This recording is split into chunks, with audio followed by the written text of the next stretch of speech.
Assalamualaikum warahmatullahi wabarakatuh. Halo semuanya, perkenalkan nama saya Cunur Laila. Saya dari Prodi Pendidikan Bahasa Indonesia UIN Suskaryau. Dalam video ini saya akan menjelaskan materi mengenai variasi dan jenis bahasa untuk memenuhi tugas mata kuliah Sosiolinguistik yang diampu oleh Ibu Rizky Ardayani. Variasi bahasa adalah bentuk penggunaan bahasa yang dipengaruhi oleh faktor-faktor tertentu seperti wilayah, sosial, situasi, dan lain-lain. Bahasa itu menjadi beragam dan bervariasi bukan hanya disebabkan oleh para penuturnya yang tidak homogen, tetapi juga karena kegiatan interaksi sosial yang mereka lakukan sangat beragam. Jenis variasi bahasa dapat dibagi menjadi 4 bagian. Yang pertama, variasi bahasa dari segi penutur. Yang kedua, variasi bahasa dari segi pemakaian. Yang ketiga, variasi bahasa dari segi keformalan. Dan yang keempat, variasi bahasa dari segi sarana. Variasi bahasa pertama yang kita lihat berdasarkan penuturnya adalah variasi bahasa yang disebut idiolek, yakni variasi bahasa yang bersifat perseorangan. Menurut konsep idiolek, setiap orang mempunyai variasi bahasanya atau idialeknya masing-masing. Variasi idiolek ini berkenaan dengan warna suara, pilihan kata, gaya bahasa, susunan kalimat, dan sebagainya. Namun, yang paling dominan adalah warna suara itu. Sehingga jika kita cukup akrab dengan seseorang, hanya dengan mendengar suara bicaranya, kita akan mengetahui orang yang sedang berbicara tersebut. Variasi bahasa kedua berdasarkan penuturnya adalah dialek, yakni variasi bahasa dari sekelompok yang jumlahnya relatif yang berada pada satu tempat, wilayah, atau area tertentu. Karena dialek ini didasarkan pada wilayah atau area tempat tinggal penutur, maka dialek ini lazim disebut dialek areal, dialek regional, atau dialek geografi. Variasi ketiga berdasarkan penutur adalah yang disebut kronolog atau dialek temporal, yakni variasi bahasa yang digunakan oleh kelompok sosial pada masa tertentu.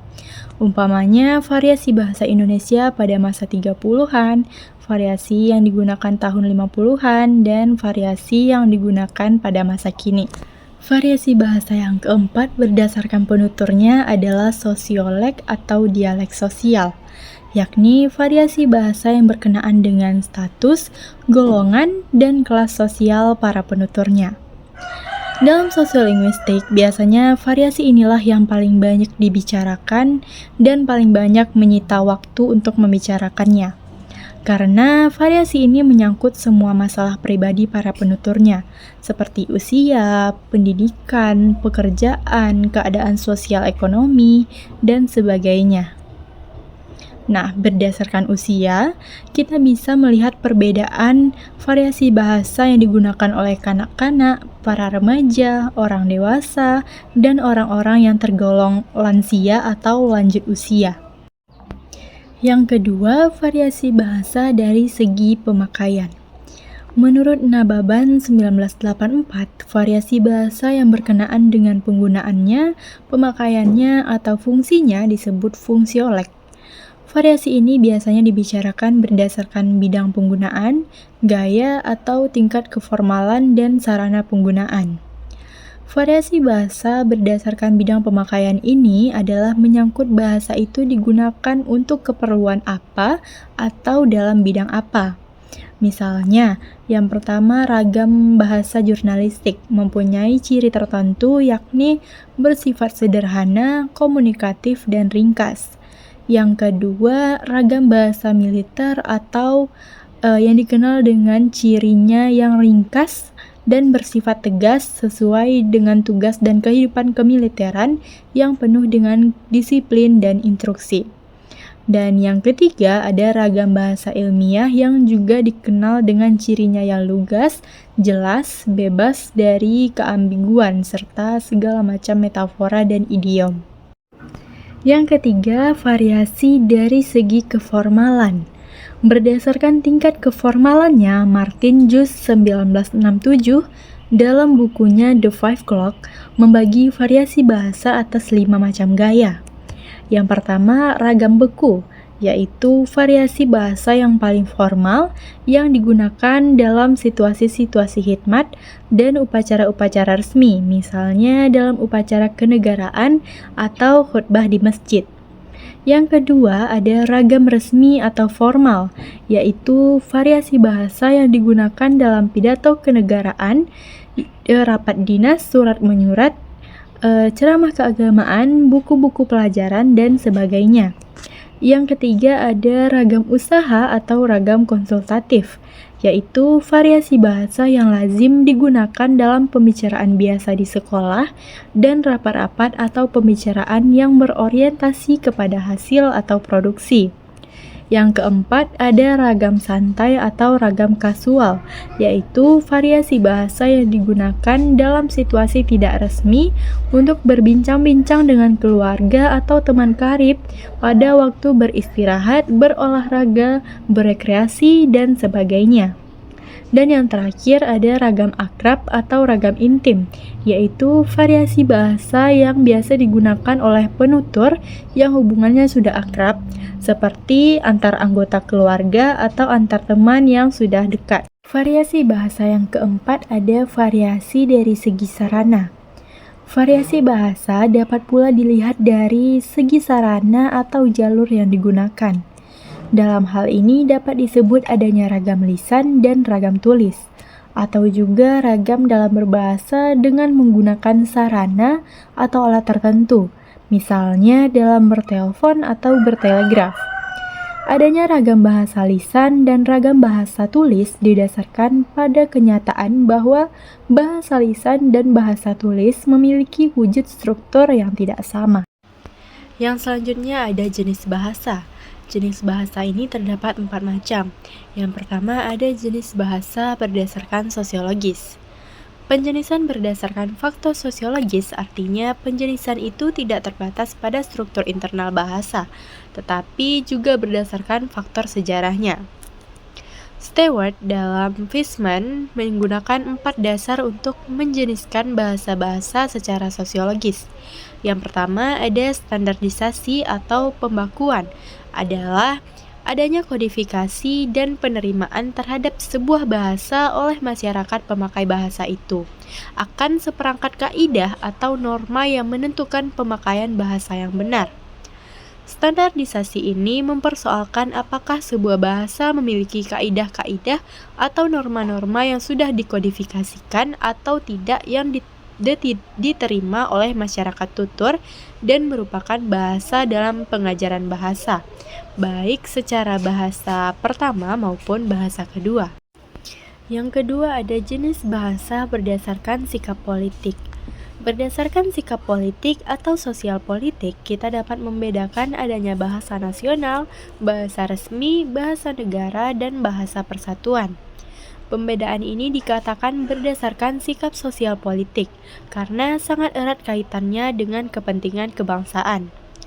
Ada kemungkinan keempat jenis bahasa yang disebutkan itu mengacu pada sebuah sistem linguistik yang sama, dan ada kemungkinan pula pada sistem linguistik yang berbeda.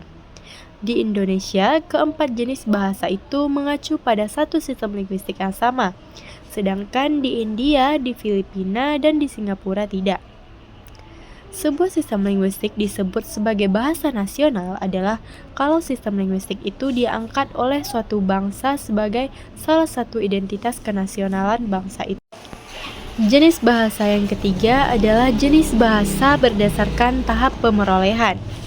Berdasarkan tahap pemerolehannya dapat dibedakan adanya bahasa ibu, bahasa pertama, dan bahasa kedua, ketiga, dan seterusnya, dan yang terakhir ada bahasa asing.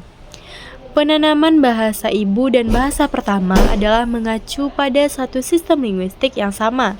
Yang disebut bahasa ibu adalah satu sistem linguistik yang pertama kali dipelajari secara alamiah dari ibu atau keluarga yang memelihara seorang anak.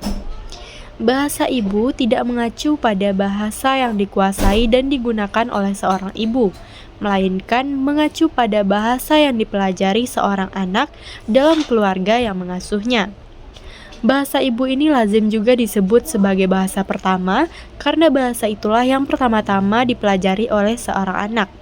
Kalau kemudian si anak mempelajari bahasa lain yang bukan bahasa ibunya, maka bahasa lain yang dipelajarinya itu adalah bahasa kedua. Andai kata kemudian si anak mempelajari bahasa lainnya lagi, maka bahasa yang dipelajarinya itu disebut bahasa ketiga, begitupun bahasa keempat, kelima, dan seterusnya. Yang disebut bahasa asing akan selalu merupakan bahasa kedua bagi seorang anak. Di samping itu, penanaman bahasa asing ini juga bersifat politis, yaitu bahasa yang digunakan oleh bangsa lain. Maka itu, bahasa Malaysia, bahasa Arab, bahasa Inggris, dan bahasa Cina adalah bahasa asing bagi bangsa Indonesia. Sebuah bahasa asing, bahasa yang bukan milik satu bangsa dapat menjadi bahasa kedua. Nah, kalau dipelajari setelah menguasai bahasa ibu, seperti pada kebanyakan penutur di India, di Malaysia, dan di Filipina. Jenis bahasa yang terakhir adalah lingua franca. Yang dimaksud dengan lingua franca adalah sebuah sistem linguistik yang digunakan sebagai alat komunikasi sementara oleh para partisipan yang mempunyai bahasa ibu yang berbeda. Seperti halnya dulu bahasa Latin di Eropa adalah sebuah lingua franca bagi bangsa-bangsa Eropa. Bahasa Melayu pernah menjadi lingua franca bagi suku-suku bangsa yang ada di wilayah Nusantara. Secara sendiri-sendiri baik bangsa-bangsa di Eropa maupun suku-suku bangsa di Indonesia itu mempunyai bahasa vernakular yang berbeda. Lalu, untuk berkomunikasi antar bangsa atau antar suku bangsa, diperlukan adanya sebuah bahasa yang menjadi lingua franca. Pemilihan satu sistem linguistik menjadi sebuah lingua franca adalah berdasarkan adanya kesalingpahaman di antara sesama mereka. Bahasa Latin dulu dipahami oleh semua bangsa di Eropa, dan bahasa Melayu juga dipahami oleh semua suku bangsa di Nusantara. Kalau aku sama kawan aku nih, dia tuh orang Jakarta. Aku bilang sama dia kan, kalau aku tuh bakal ada bisnis trip kayak gitu. Tapi tuh ntar ada roommate-nya. Nah, aku tuh gak tahu siapa roommate-nya. Tuh aku bilang sama dia, tuh lah entah siapa-siapa pula nanti roommate-nya. Aku bilang kayak itu. Tuh bingung lah, pening kawan nih kan. Tuh ditanya kayak, entah siapa-siapa? Apaan sih entah siapa-siapa gitu. Tuh aku bilang, iya entah siapa-siapa. Entah siapa pula nanti kayak gitu. Pula katanya. Bingung pula dia pula tuh apa. Tuh kayak bertanya-bertanya terus akhirnya kan. Nah, aku udah bingung pula kayak mana pula jawab entah siapa-siapa nih kayak gitu loh. Bingung pula aku kayak mana pula cara menjelaskan entah siapa-siapa nih dalam logat non Pekanbaru. Jadi jangan terlalu larut dalam penyesalan dan kesedihan. Kalau kita merencanakan sesuatu ternyata nggak berjalan seperti rencana kita. Karena pada dasarnya ada rencana yang lebih besar daripada rencana kita. Bahkan rencana kita pun berada di dalam rencananya. Wa ma tasyaun illa ayyasha Allah. Kalian tidak bahkan berkeinginan, berkehendak kecuali itu adalah sesuai dengan kehendak. Itu tadi penjelasan materi dan contoh kasus dari saya. Lebih dan kurang saya mohon maaf. Billahi wal taufiq wal hidayah. Wassalamualaikum warahmatullahi wabarakatuh. Dadah.